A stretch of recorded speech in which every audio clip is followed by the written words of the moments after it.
So ayun guys, dito tayo ngayon sa SM Downtown Olongapo City. So papasok tayo dito guys kasi bibilhin natin yung ginanon ni Idol sa atin na tulong. So ayun, kahit konting tulong lang guys, is nakatulong naman tayo sa kapwa natin, sa mga solid supporter natin dito sa ating pabablog. So ayun guys, napasok ko ng SM. So tara, samahan niyo guys, let's go. So ayun guys, dito na tayo sa loob ng SM guys. So hanapin natin yung yun.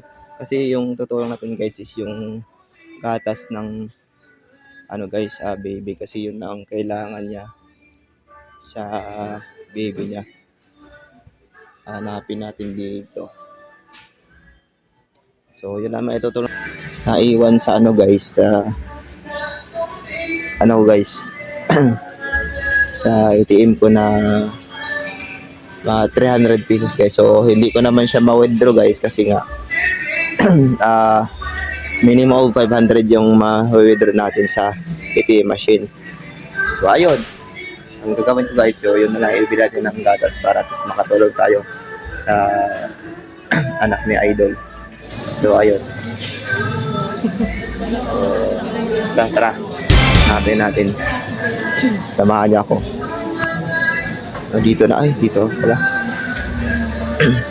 So ito guys, chinik ko kasi guys yung kung ano yung ni anak ni Idol. So ito pala, ganito pala.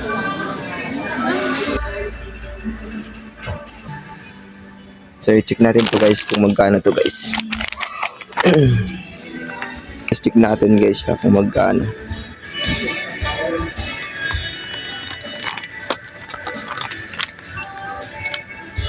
$96.50. So 96.50 is yun. Pwede dito guys. Sana ba yun? Sikip. Saan guys, dito na tayo sa counter. Ayan, sa cashier na tayo guys. Saan guys, tapos na po natin nabayaran guys. Ayan, nakuha ko na yung item.